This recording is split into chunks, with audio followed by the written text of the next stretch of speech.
प्रदीप सोनी की एक रिलेटिव है, महिला है, वो विधवा है। उसके घर भी इसका लगातार आना जाना था। तो इसमें घटना के पीछे दो चीजें थी। एक तो उसका व्यक्तिगत संबंधों के कारण भी था, और दूसरा एक व्यवसायिक प्रतिद्वंदिता भी थी, क्योंकि ये नया लड़का था और इसने मेहनत करके लोगों को घर घर जाकर सामान डिलीवर करता है। इसकी वजह से कम समय में ही इसका जो व्यवसाय था वो ज्यादा फलने फूलने लगा। 90 दिन पहले बिहार में एक स्वर्ण कारोबारी की हत्या, और उस हत्या के बाद पुलिस लगातार खाक छानती रही कि आखिर क्यों सूरज सोनी की हत्या कर दी गई। पुलिस ने तमाम कड़ियों को जोड़ने की तमाम कोशिशें की। पुलिस के हाथ खाली रह रहे थे। लगातार पुलिस के ऊपर दबाव बन रहा था कि आखिर क्यों इस पूरे मामले का उद्भेदन नहीं हो पा रहा है।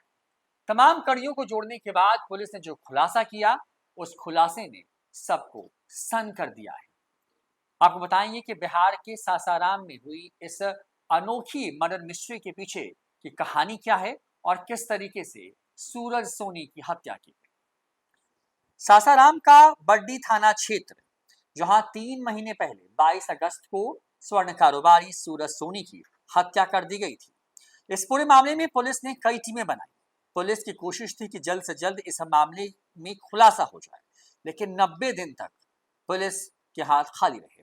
पुलिस तमाम कड़ियों को जोड़ती रही, लेकिन हर बार पुलिस के हाथ खाली रहते थे। हत्या इतनी साफगोई से की गई थी कि पुलिस के कानों तक ये खबर पहुंच नहीं पा रही थी, या कोई सुराग मिल नहीं पा रहा था कि आखिर हत्या किसने और क्यों की। इस पूरी हत्या के पीछे पुलिस ने खूब पसीना बहाया इसकी गुत्थी को सुलझाने के लिए, लेकिन पुलिस को कामयाबी नहीं मिल रही थी। आखिरकार 90 दिन बाद जब पुलिस ने इस पूरे मामले का खुलासा किया, तो जो कहानी सामने आई उसने सभी को चौंका दिया। दरअसल हुआ ये कि ये हाई प्रोफाइल मामला बिहार के सासाराम का है, जहां पर 22 अगस्त को इसी साल करीबन 3 महीने पहले जो है हत्या हुई। इस हत्या के मामले के बाद वहां पर, क्योंकि जो व्यवसायिक वर्ग था उसने इस हत्या के पीछे अपराधियों की साजिश बताई। ये कहा कि इस इलाके में दहशत कायम करने के लिए पूरी वारदात को अंजाम दिया गया। तमाम तरह के विरोध प्रदर्शन हुए और लगातार तमाम बड़े नेता जो है उस पीड़ित परिवार से मिलने भी पहुंचा और आश्वासन देता रहा कि जल्द पुलिस अपना काम करेगी और जो दोषी है उसको पकड़ लिया जाएगा। लेकिन हुआ नहीं ऐसा। हुआ ऐसा कि पुलिस एक के बाद एक कड़ी को जोड़ती और फिर पुलिस के हाथ खाली रह जाते, और ऐसा ही लगातार होता रहा। आखिरकार पुलिस को एक ऐसा सुराग मिला जिसके बाद पुलिस के भी होश उड़ गए। दरअसल हुआ ये कि जो सूरज सोनी नाम का जो स्वर्ण कारोबारी था, उसकी दुकान जिस जगह पे थी उसकी बगल में एक और व्यक्ति की दुकान थी।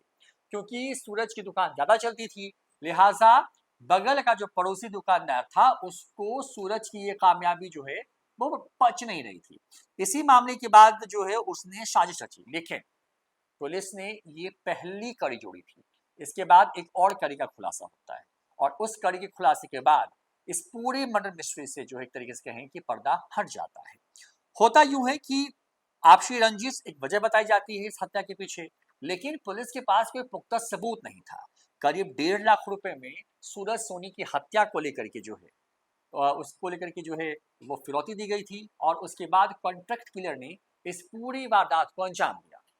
दरअसल हत्या के पीछे जो दूसरा कारोबारी है उसका नाम है प्रदीप सोनी, जिसकी दुकान सूरज सोनी के बिल्कुल बगल में थी। ये दोनों स्वर्ण कारोबारी रहे। बड़ी बात यह है कि प्रदीप सोनी की एक बहन थी जो कि विधवा थी, और उसके घर में जो है लगातार जो है सूरज सोनी का आना जाना था। ऐसे में ये बात प्रदीप को नागवार गुजरती थी।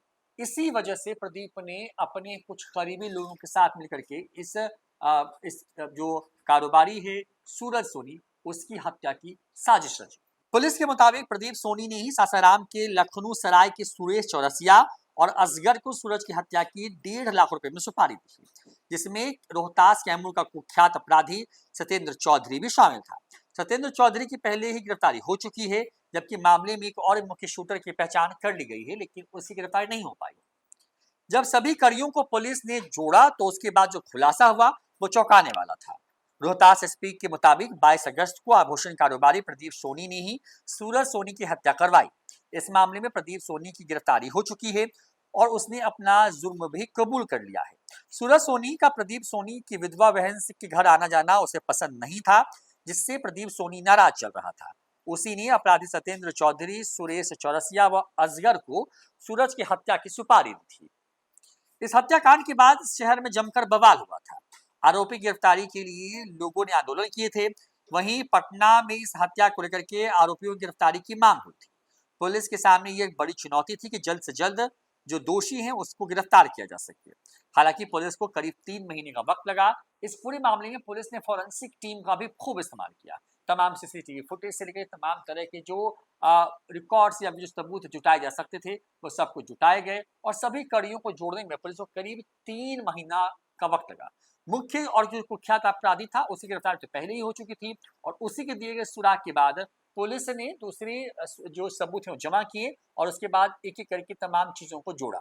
बड़ी बात यह है कि इस पूरे मामले के सामने आने के बाद इसको लेकर के खूब विरोध हुआ था, लेकिन विरोध के बाद अब जाकर के इस पूरे मामले पर खुलासा हो गया। रोहतास के एसपी रोशन कुमार हैं और रोशन कुमार इस पूरे मामले को लेकर के क्या कुछ कह रहे हैं। विधवा बहन के साथ जो है सूरज सोनी का अफेयर चल रहा था, ऐसी खबरें थी और इसी से प्रदीप सोनी जो उसका भाई जो था वो नाराज हो गया था। उसे कारोबार की तरक्की से भी वो चल रहा था और किस तरीके से इसमें पूरी साजिश रची, सुनवाते हैं पूरा ये बयान। क्या मामला है? 3 लोगों की गिरफ्तारी हुई है। 22 अगस्त को बड्डी थाना अंतर्गत एक घटना प्रतिवेदित हुई थी, कांड संख्या 124। इसमें सूरज कुमार नाम के एक स्वर्ण व्यवसायी की गोली मारकर हत्या कर दी गई थी, जिसके बाद विधि व्यवस्था की भी गंभीर समस्या उत्पन्न हुई थी। इस घटना को उद्भेदन के लिए एक एसआईटी बनाई गई थी, जिसका नेतृत्व अनुमंडल पुलिस पदाधिकारी 1 सासाराम कर रहे थे। पिछले 3 महीने के अनुसंधान के बाद इस घटना का उद्भेदन हुआ है। इस घटना के उद्भेदन की शुरुआत आप लोगों को पता होगा, कुछ टाइम पहले एक घटना हुई थी शिवसागर थाना अंतर्गत। एक व्यक्ति की गोली मारकर हत्या कर दी गई थी, जो मोटरसाइकिल चोरों का पीछा कर रहे थे, कुदरा से ही पीछा कर रहे थे। उसके बाद शिवसागर टोल प्लाजा से पहले रोकने पर उनको गोली मारी गई थी। उसमें उसी कांड में एक सत्येंद्र चौधरी की गिरफ्तारी हुई, जो उस घटना में शामिल था, जो मोटरसाइकिल चोरी करके भाग रहा था। सत्येंद्र चौधरी का आपराधिक इतिहास एवं उसकी गतिविधि का जो जब सूक्ष्म रूप से विश्लेषण किया गया तो इस घटना में भी उसकी संलिप्तता के संबंध में साक्ष्य प्राप्त हुए। उसकी गतिविधि के संबंध में अनुसंधान करने पर उसी का एक साथी सुरेश चौरसिया, पेशर अशोक चौरसिया, जो लखनऊ सराय सासाराम का रहने वाला है, उसकी गिरफ्तारी की गई। सत्येंद्र चौधरी से पूछताछ में स्पष्ट हो गया था कि सुरेश चौरसिया उसके साथ सभी अपराधों में शामिल रहा है, जिसमें इंद्रपुरी थाना का चोरी का कांड, मुफस्सिल थाना के कई कांडों में भी और दोनों संलिप्त थे। सुरेश चौरसिया की गिरफ्तारी के बाद इस घटना की पूरी साजिश का खुलासा हुआ। साजिश में यह स्पष्ट हुआ कि सूरज की हत्या की साजिश प्रदीप कुमार सोनी, जो पिता राजदेव सोनार, जो दरिगांव के रहने वाले हैं, उनकी दुकान पे रची गई थी, जिनका दुकान वहीं के बड्डी के बाजार में है। इस घटना में सूरज कुमार की हत्या के लिए प्रदीप सोनी द्वारा सुरेश चौरसिया के गिरोह को 1.5 लाख रुपए दिए गए थे। घटना का कारण था कि जो सूरज था उसने कुछ 3 साल पहले ही अपना अलग व्यवसाय शुरू कर लिया था। इससे पहले इन्हीं के रिश्तेदार के साथ वो काम करता था। साथ काम करने के बाद अलग होकर उसने अपना व्यवसाय शुरू कर लिया। और प्रदीप सोनी की एक रिलेटिव है, महिला है, वो विधवा है, उसके घर भी इसका लगातार आना जाना था। तो इसमें घटना के पीछे 2 चीज़ें थी। एक तो उसका व्यक्तिगत संबंधों के कारण भी था और दूसरा एक व्यावसायिक प्रतिद्वंदिता भी थी, क्योंकि ये नया लड़का था और इसने मेहनत करके लोगों को घर घर जाकर सामान डिलीवर करता। इसकी वजह से कम समय में ही इसका जो व्यवसाय था वो ज़्यादा फलने फूलने लगा था। और इसमें व्यक्तिगत एंगल भी था कि इसके बहन के घर इसका आना जाना था, जो विधवा है, इसके लिए वो लोग मना किया था। और जो इनकी विधवा बहन है उन्होंने अपने देवर को भी एक केस करके उनको जेल भेजा था। तो पूरा जो व्यक्तिगत एंगल इसमें इन्वॉल्व था। इसी एंगल की वजह से प्रदीप सोनी के दुकान में घटना से कुछ दिन पहले मीटिंग हुई, जिसमें सुरेश चौरसिया, एक और असगर है जो वहीं का रहने वाला है, वो और एक और अपराधी जिसका नाम अभी हम लोग खुलासा नहीं कर रहे हैं क्योंकि उसके विरुद्ध अनुसंधान जारी है, उसको गिरफ्तार करने का प्रयास जारी है। इन सब के द्वारा मीटिंग की गई, जिसमें असगर के द्वारा उसके मूवमेंट, उसकी जो गतिविधि उस संबंध में इनको सूचना देने की बात स्पष्ट हुई। और घटना के दिन जब सूरज अपने एक दोस्त के साथ अपने दुकान से निकला, उस समय से उसका पीछा किया जा रहा था। उसके पीछे एक और उसका दोस्त भी था। पीछा करने के दौरान इन्होंने देखा कि एक घटनास्थल से कुछ दूर पहले उसका दोस्त गाड़ी से उतर गया, उसके बाद सूरज अकेला हो गया।